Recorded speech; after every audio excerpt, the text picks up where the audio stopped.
तेरा घर से 2 बार जनाजा, हाय हसन मौला।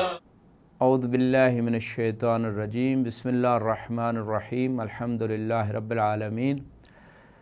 हम बात करना चाहते हैं इमाम हसन अलैहिस्सलाम ने क्या सुलह की थी, या इमाम अलैहिस्सलाम ने वक्ती जंगबंदी की थी, जिसे अरबी इस्तिलाह में हुदना कहा जाता है। सुलह कोई डेफिनेशन ये है कि तरफ़ैन जो हैं उनके इख्तलाफात ख़त्म हो गए हैं, वो एक ही नज़रिए पे, एक ही हदफ पे, एक ही मकसद पे वो जमा हो गए हैं, अब उनके दरमियान कोई इख्तलाफ बाकी नहीं रहा। ये माना है सुलह का, और मिल के वो काम करेंगे एक हदफ के लिए।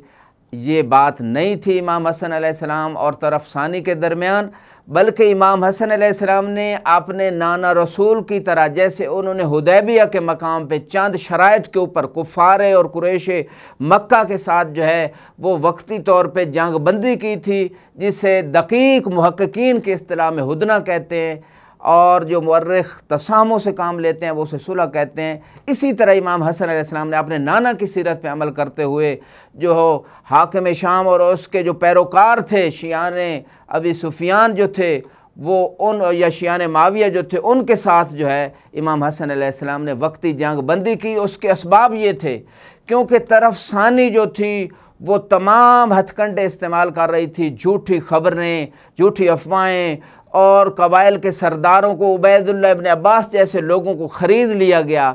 और इमाम अलैहिस्सलाम ने जो है ऐसे हालात में, जिसमें जो इमाम की बैत कर चुके थे, जो इमाम की मार्फत नहीं रखते थे, जो इमाम को अगलब लोग मासूम नहीं समझते थे, चंद एक शियान हैदर कर्रार जो मार्फत रखने वाले, उनके अलावा अक्सर जो जैश था वो धोखा खाने वाला था, कम मार्फत रखने वाला था, और इमाम ने उनको आजमाया भी, और उस आजमाइश में वो पूरे न उतरे बल्कि इमाम के मुखालिफ हो गए, और इमाम के जो है पहलू उस रान के ऊपर किसी लाइन ने जो है खंजर मार दिया, इमाम के नीचे से मुसल्ला खींच लिया गया।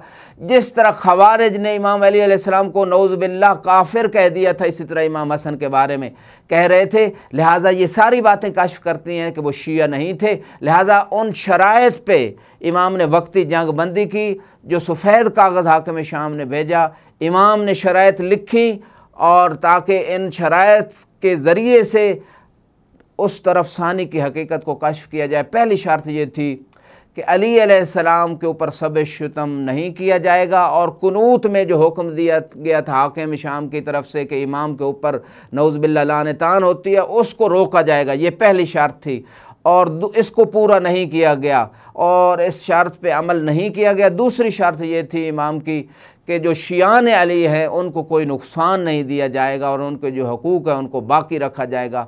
इसके बिलअक्स हुआ कि हिजर इब्न उदई, रुशैद हिजरी और बहुत सारे नेक सहाबा, अमर इब्न हम खुज़ाई, बहुत सारे मुतदय्यन और सहाबा रसूल सल्लल्लाहु अलैहि वसल्लम और शियान अली, उनको चुन चुन के मारा गया। इस शर्त की भी मुखालफत की गई।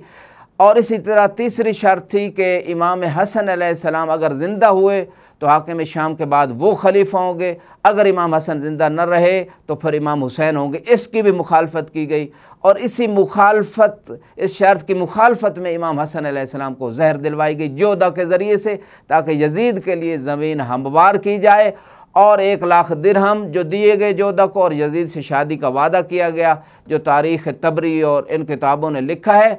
और चौथी शर्त इमाम हसन अलैहिस्सलाम की ये थी कि तू हुदूद को जारी नहीं कर सकता, क्योंकि हुदूद और ताज़ीरात हाकिम शरी का काम है। जो शरीयत की तरफ से हाकिम हो, चाहे नबी हैं, इमाम हैं, या उनकी तरफ से मुअय्यन हैं, तो इमाम इस शर्त से ये बताना चाहते हैं कि तू हाकिम नहीं है। और मौदूदी ने बड़ी खूबसूरत बात कर दी और फ़ैसला उम्मत मुस्लिमा को दे दिया कि ये खिलाफत नहीं थी, ये मलूकियत हो चुकी थी, लिहाजा इसको खिलाफत न कहें। वही बात इमाम हसन अलैहिस्सलाम ने की कि हुदूद वो जारी करे जो खलीफतुल्लाह हो, जो खलीफतुर रसूल हो। तू चूँकि खलीफतुर रसूल नहीं है, तू एक हाकिम है, तू एक बादशाह है, लिहाजा तो हुदूद जारी न करना। इसकी भी मुखालफत की गई। लिहाजा अभी वो नुखैला का मकाम इमाम की शराइत मानने के बाद हाकिम शाम ने अभी कूफा नहीं पहुंचा था, नुखैला के मकाम पे खिताब किया और जैसे कि इरशाद में शेख मुफीद रहमतुल्लाह अलैह ने ये पूरी तफसील जो मैंने आप खिदमत में अर्ज़ की लिखी है, उसमें उसने खिताब करते हुए ये कहा, ए अहले कूफा, मैंने इसलिए आपसे जंग नहीं की कि आप नमाज नहीं पढ़ते थे या रोज़ा नहीं रखते थे, हज नहीं करते थे या ज़कात, ये तो आप काम करते थे। अनहरब्तुकुम लिअतअम्मर अलैकुम, मैंने इसलिए जंग की है ताकि तुम्हारे ऊपर हुकूमत करूं। और ये जो हसन से मैंने चंद शराइत के ऊपर हुदना या सुलह की है, ये मेरे कदमों के नीचे है शराइत, ये उसके जुमले मौजूद हैं तारीख़ में। और कूफा में जब पहुंचा तो उसने इमाम अली अलैहिस्सलाम के ख़िलाफ़ जो है सबो शितम किया, इमाम हसन के ख़िलाफ़ किया। इमाम हुसैन अलैहिस्सलाम उठ के जवाब देने लगे तो ख़ुद इमाम हसन उठे और फरमाया कि मैं हसन हूँ, मेरा बाप अली है, तू माविया है, तेरा बाप सख्र है। रिवायत में जुमले मौजूद हैं, मेरी माँ फ़ातिमा है, तेरी माँ हिंद है, मेरी दादी खदीजा है और तेरी माँ कतीला है।